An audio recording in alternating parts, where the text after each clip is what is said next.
நம்ம ஊருக்கு என்னதான் ஆச்சு, சாம்பல் மேடுகளும் சூழும் புகை மண்டலமும் நல்ல கண்ணியம் கடமை கட்டுப்பாடோட இருக்க வேண்டிய ஒருத்தர் தகாத உறவுல ஈடுபட்டது வந்து முகசுளிக்கிற விஷயமா ஆயிடுச்சு. டைரக்டா ஐடி ஆஃபீஸர்ஸும் போலீஸ் ஆஃபீஸர்ஸும் ஒரு சிலர் சேர்ந்து வந்து 20 லட்ச ரூபா வழிப்பறி பண்ணியிருக்காங்க. சம்மந்தப்பட்ட எல்லா அதிகாரியும் அரெஸ்ட் பண்ணிட்டாங்க. இன்கம் டேக்ஸ் டிபார்ட்மெண்ட்டில் இருந்த ஆஃபீஸரு, அப்புறம் போலீஸ் ஆஃபீஸரு, அதான் ஃப்ரெண்ட்ஸ் கூட இப்போ ரயில்வே ஸ்டேஷனில் பேசிட்டு இருந்த பொண்ணு, ஒரு 4-5 பசங்க கூட இந்த பொண்ணு பேசிகிட்டு இருக்கு. அதோட ஃப்ரெண்ட்ஸ் தான் பேசிகிட்டு இருக்கும்போது அந்த பொண்ணுகிட்ட போதையில் போயிட்டு தகாத முறையில் ஈடுபட்டது, பாலியல் அத்துமீறலில் ஈடுபட்டது வந்து அரசாங்கத்துக்கும் அரசுக்கும் ஒட்டுமொத்த காவல்துறைக்குமே ஒரு மிகப்பெரிய களங்கத்தையும் தலைகுனிவையும் ஒரு அவமானத்தையும் கொடுத்துருக்கு. நேர்மையாகவும் கண்ணியமாகவும் கடமையோடையும் இருக்கிற உண்மையான ஒரு காவலர்களுக்கு மிகப்பெரிய ஒரு முகசுளிக்கிற விஷயமா தான் இருக்குது.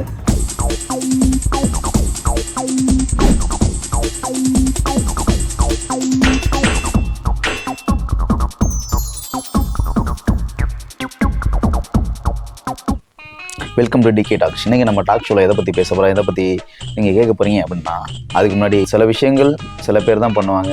ஆனால் முக்கியமான ஒரு சில பொறுப்புகள் இருக்கவங்க ரொம்ப கடமையும் கண்ணியமும் கட்டுப்பாடோடு இருப்பாங்க. காவல்துறையில் உயர் பதவியில் உள்ளவங்க ரொம்ப நேர்மையாக கண்ணியமாகவும் இருக்காங்க. காவல்துறையில் சின்ன நார்மல் காவலராக இருக்கவங்க கூட இன்னமும் கடமை கண்ணியம் கட்டுப்பாடோடு நிறைய பேர் இருக்காங்க. ஸோ அப்படி எல்லாருமே கடமை கண்ணியம் கட்டுப்பாடு இருக்க சூழ்நிலையில் நம்ம எல்லாரும் ஒரு விளம்பரம் பார்த்துருப்போம். நம்ம ஊருக்கு என்னதான் ஆச்சு, சாம்பல் மேடுகளும் சூழும் புகை மண்டலமும் அப்படின்ற மாதிரி தேட்டரில் விளம்பரம் போட்டு பார்த்துருவோம். ஸோ அதே மாதிரி தான் சென்னை சிட்டி போலீஸ்க்கு என்னதான் ஆச்சு அப்படின்ற ஒரு கதையை தான் இப்போ நீங்கள் பார்க்க போகிறீங்க. ஏன்னா இது உண்மை சம்பவங்கள் தான். என்னடா சும்மா கதை கட்டுறியா போலீஸ்காரங்களை பற்றி அப்படின்னு நீங்கள் நினைக்கலாம். இல்லை போலீஸ் டிபார்ட்மெண்ட்டை சேர்ந்த ஆட்கள், சேர்ந்த நபர்கள், சேர்ந்த நண்பர்கள் பார்த்துக்கிட்டு இருந்தாலுமே ஒரு பொய்யான ஒரு விஷயமா சொல்ல, ஒரு உண்மையான விஷயங்கள் தான் சொல்கிறேன். அது யார் மனசையும் புண்படுத்தும் நோக்கத்தில் இல்லை. உண்மையான நடந்த சில சம்பவங்களை நம்ம மக்களுக்கு கொஞ்சம் புரியுற மாதிரி எடுத்து சொல்லிட்டு இருக்கோம். அது அப்படி அதையும் மீறி யார் மனதையும் புண்படுத்தி இருந்தாலும் மன்னிச்சுக்கோங்க, சரியா? இப்போ நம்ம விஷயத்துக்குள்ள வருவோம். என்ன விஷயம் அப்படின்னா, ஒரு திருட வேலையை திருட தான் பண்ணுவான், பாலியல் அத்துமீறல குடிச்சிட்டு போதையில் இருக்கவன், இது மாதிரி ஒரு சில ஆட்கள் தான் பண்ணிட்டு இருந்தாங்க. அராஜகம் பண்ணுறதும் இது மாதிரி ரவுடிசமும் பொறுப்பு இல்லாமல் இருக்க ஆட்கள் மட்டும் தான் பண்ணிக்கிட்டு இருந்தாங்க. ஆனால் இதையே பார்த்தீங்கன்னா, ஒரு காவல்துறை அதிகாரிகளே சில விஷயத்தில் ஈடுபடும் போது, தகாத உறவு, பாலியல் அத்துமீறல், வழிப்பறி இது மாதிரி செயல்களில் ஈடுபடும் போது காவல்துறைக்கும் சரி, நம்ம அரசாங்கத்துக்கும் சரி, அரசுக்கும் சரி மிகப்பெரிய தலைகுனிவாகவும் அவமானமாகவும் கவலைக்கிடமாகவும் தான் இருக்கு நிலைமை. விஷயம் என்னன்னா, மற்ற டிஸ்ட்ரிக்ட் போலீஸ் டிபார்ட்மெண்ட்டு மற்ற டிஸ்ட்ரிக்ட் போலீஸ் ஆஃபீஸர்ஸை விட சென்னை சிட்டியில் இருக்க நார்மல் போலீஸ்லேருந்து போலீஸ் ஆஃபீஸர் வரைக்குமே எல்லாருமே ரொம்ப கவனமாக இருப்பாங்க. ஏன்னா நம்ம தமிழ்நாட்டோட தலைநகர் சென்னை ஒரு மெட்ரோபாலிட்டன் சிட்டி. அந்த சிட்டியில் பார்த்தீங்கன்னா இருக்க எல்லாருமே எப்பயுமே ஒரு பயங்கர ஒரு எச்சரிக்கையோடவும் கவனமாகவும் தெளிவாகவும் இருப்பாங்க. என்ன ரீசன்னா, காவல்துறையோட உயர் அதிகாரிகள் அங்கே தான் இருக்காங்க. நம்ம தமிழ்நாடோட சிஎம் அங்கே தான் இருக்காங்க. எதாக இருந்தாலும் அவங்களோட பார்வைக்கும் கவனத்துக்கும் போயிடும்.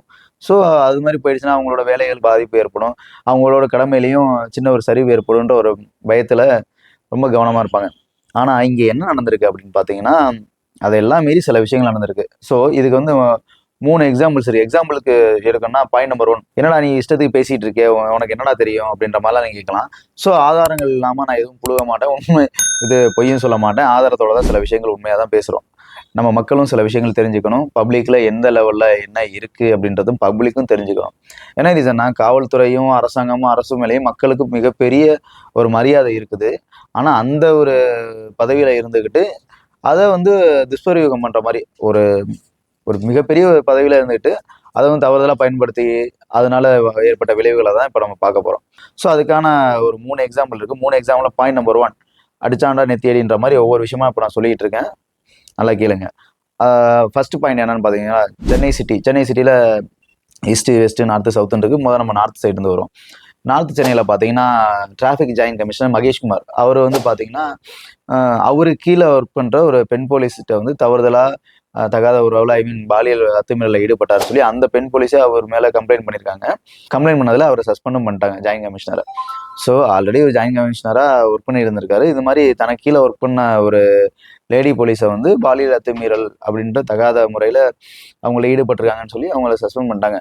ஸோ இதெல்லாம் பற்றி போயிட்டு இருக்கும்போது பார்த்தீங்கன்னா, அவங்களோட ஒய்ஃப், அதாவது ஜாயின்ட் கமிஷனர் மகேஷ்குமாரோட ஒய்ஃப் அனுராதா என்ன சொல்கிறாங்க அப்படின்னா, இவங்களுக்கும் அந்த லேடி போலீஸ்க்கும் ஆல்ரெடி ஒரு 2 இயர்ஸ் பிஃபோர் வந்து ரிலேஷன்ஷிப்பில் இருந்திருக்காங்க. 2 வருஷமா அவங்க ரிலேஷன்ஷிப்பில் இருந்திருக்காங்க. அவங்க அந்த லேடி போலீஸ்க்கு வந்து இவர் வந்து அவங்க வீடு கட்டுறதுக்கு ஒரு 25 லட்சம் பணம் கேட்டதுக்கு தரல. ஸோ தராதனால இவர் மேலே பாலியல் அத்துமீறல், தகாத உறவு அப்படின்னு சொல்லி தவறுதலா கம்ப்ளைண்ட் கொடுத்துட்டாங்க. இவங்க ஒன்றா இருக்கும்போது சந்தோஷமா தான் இருந்தாங்க. இப்படி பணம் தரல அப்படின்ற ஒரு பிரச்சனைக்காக இவங்க இப்படி கம்ப்ளைண்ட் பண்ணுறது நியாயமா இருக்கா அப்படின்ற மாதிரி கேட்டிருக்காங்க அவங்க ஒய்ஃப் அனுராதா.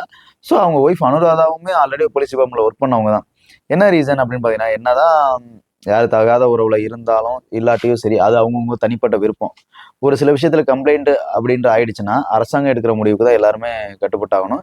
இன்னொரு விஷயம் என்னன்னா, ஒரு மிகப்பெரிய ஒரு பொறுப்புல இருக்கவங்க, காவல்துறை சீருடையில நல்ல கண்ணியம், கடமை, கட்டுப்பாடோட இருக்க வேண்டிய ஒருத்தர் தகாத உறவுல ஈடுபட்டது வந்து முகசுளிக்கிற விஷயமா ஆயிடுச்சு. ஸோ அதுவே வந்து காவலர்கள் மத்தியில மிகப்பெரிய ஒரு தலைகுனிவாகவும் மாறிடுச்சு. ஸோ இந்த பாயிண்ட் நம்பர் 1 முடிஞ்சிருச்சா? இதுக்கான ஜட்ஜ்மெண்ட் என்ன வரப்போகுது, என்ன கேஸுக்கு என்ன டீட்டெயில்ஸ்ன்றதை ஃபர்தராக நம்ம ஃபாலோ பண்ணிட்டு இருக்கோம். ஸோ அதுக்கப்புறம் ஜட்ஜ்மெண்ட் என்ன கொடுக்குறாங்கன்றதை நம்ம பார்த்துட்டு உங்களுக்கு என்ன டீட்டெயிலும் நாங்கள் சொல்கிறோம். அதுக்கடுத்து பார்த்தீங்கன்னா பாயிண்ட் நம்பர் 2, கந்தசாமி என்ன பாட்டு போறான்னு பாக்குறீங்களா? நம்ம கந்தசாமி படத்துல பாத்தீங்கன்னா ஐடி டிபார்ட்மெண்ட் ஆஃபீஸரா விக்ரம் சார் வருவாரு. விக்ரம் கூட அவங்களோட ஃப்ரெண்ட்ஸ் கூட ஒர்க் பண்ற ஐடி ஆஃபீஸர்ஸ் இருப்பாங்க. தென் போலீஸ் டிபார்ட்மெண்ட்ல உள்ள ஆஃபீஸர்ஸும் இருப்பாங்க. ஸோ அவங்க எல்லாம் சேர்ந்து ஒரு பணத்தை யார் யார் பிளாக் பண்ணி வச்சிருக்காங்க, ஹவாலா பணம் வச்சிருக்காங்களோ அவங்கள்ட்ட இருந்து எடுத்து, திருட்டுன்னு கூட சொல்லலாம். அந்த படத்துல எடுத்தோ திருட்டோ டைரக்டா போய் உங்கள்ட்ட டாக்ஸ் ரைடு வந்திருக்கும் அப்படின்னு சொல்லி பணத்தை எடுத்துட்டு வந்து இல்லாத மக்களுக்கு கொடுப்பாங்க. அது வந்து படம். அதாவது அந்த படத்துலயும் என்னன்னா திருட்டு தான். ஆனா அதை ராபின் ஸ்டைல வந்து எடுத்து இல்லாதவங்களுக்கு கொடுக்காங்க. அது ஒரு பக்கம் இருந்தாலும் அதே ஸ்டைலை இவங்க ஃபாலோ பண்ணி என்ன பண்ணியிருக்காங்கன்னு வாங்க பார்க்கலாம். இப்போ நான் சொன்னால income tax department officer, IT officer மாதிரியும் போலீஸ் டிபார்ட்மெண்ட் ஆஃபீஸர் மாதிரியும் கிடையாது. டைரக்டா ஐடி ஆஃபீஸர்ஸும் போலீஸ் ஆஃபீஸர்ஸும் ஒரு சிலர் சேர்ந்து வண்ணாரப்பேட்டையில் உள்ள முகமது ஹவுஸ்ன்ற ஒருத்தர்கிட்ட வந்து 20 லட்ச ரூபா வழிப்பறி பண்ணியிருக்காங்க. அவரு எதுக்காக வச்சிருந்த பணம்னு தெரியல. அது வந்து ஒரு ஹவாலா பணம்.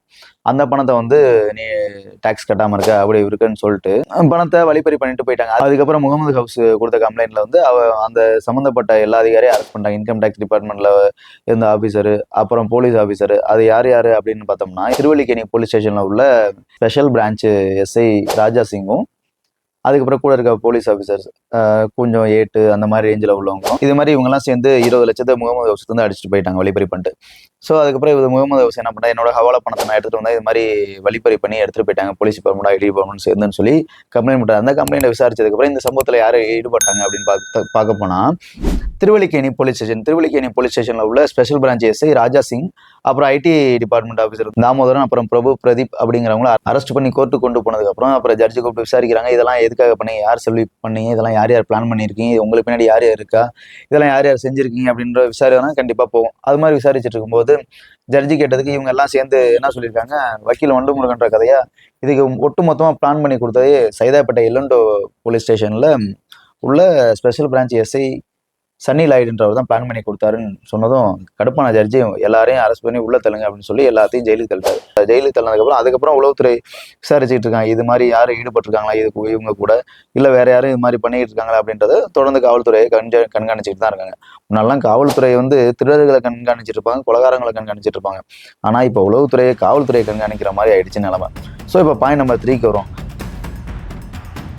இப்போ சைதாப்பேட்டை ரயில்வே ஸ்டேஷன் சொல்லி முடிச்சோம்னா, சைதாப்பேட்டை ரயில்வே ஸ்டேஷனில் என்ன நடந்துச்சு அப்படின்றத நம்ம பார்ப்போம். பார்க்கறதுக்கு முன்னாடி அதுலேயும் ஒரு முக்கிய புள்ளி அப்படின்னு பார்த்தோம்னா, அதுலேயும் ஒரு போலீஸ்காரர் தான் சம்மந்தப்பட்டிருக்காரு. சைதாப்பேட்டை இதுக்கு முன்னாடி நடந்த விஷயம் சைதாப்பேட்டை எஸ்ஐ தான். இந்த விஷயத்தில் சைதாப்பேட்டை எஸ்ஐ கிடையாது. இந்த விஷயத்தில் சைதாப்பேட்டை ரயில்வே ஸ்டேஷனில் நடந்தது. அதுக்கு ஒரு முக்கிய காரணம் ஒரு போலீஸ்கார் தான். ஸோ அந்த போலீஸ்கார் யார் என்ன அப்படின்றத பார்ப்போம். சார் இது கமலக்கண்ணன்ற ஒரு போலீஸார் வந்து பார்த்தீங்கன்னா, தான் ஃப்ரெண்ட்ஸ் கூட இப்போ ரயில்வே ஸ்டேஷனில் பேசியிருந்த பொண்ணு, ஒரு 4-5 பசங்க கூட இந்த பொண்ணு பேசிகிட்டு இருக்கு. அதோட ஃப்ரெண்ட்ஸ் தான். பேசிகிட்டு இருக்கும்போது அந்த பொண்ணுகிட்ட போதையில் போயிட்டு தகாத முறையில் ஈடுபட்டது, பாலியல் அத்துமீறலில் ஈடுபட்டது வந்து மிகப்பெரிய சர்ச்சையாக அந்த கமலக்கண்ணன் அவரையும் அரெஸ்ட் பண்ணி ஜெயிலில் தள்ளிட்டாங்க.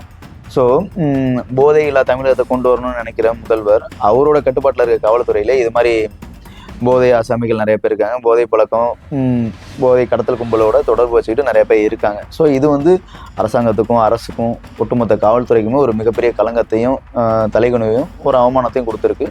இது மாதிரி ஒரு சிலர் செய்கிற விஷயங்கள் வந்து நேர்மையாகவும் கண்ணியமாகவும் கடமையோடையும் இருக்கிற உண்மையான ஒரு காவலர்களுக்கு மிகப்பெரிய ஒரு முகசுளிக்கிற விஷயமா தான் இருக்குது.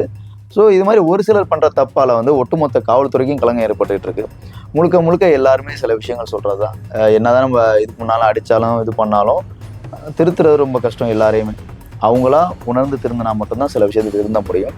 ஸோ அப்படி காவல்துறையில் வேலை பார்க்குறவங்களும் சரி, அரசாங்கத்தில் வேலை பார்க்குறவங்களும் சரி, அரசில் வேலை பார்க்குறவங்களும் சரி, ஸோ எல்லாருமே தான் பண்ணுற தப்பை தானே திருத்திக்கிட்டு மக்களுக்கு ஒரு சில விஷயங்கள் நல்லது செஞ்சால் மக்கள் எல்லாருமே எப்பயும் சந்தோஷமாகவும் இருப்பாங்க. காவல்துறை மேலே இருக்கிற மரியாதையும் இதை விட அதிகமான மரியாதையும் நிறைய கொடுப்பாங்க கண்டிப்பாக. மீண்டும் அடுத்த டாக் ஷோவில் உங்களை சந்திக்கணும்னா நான் உங்களை விஜய் டிகே. டாடா, பை பாய்.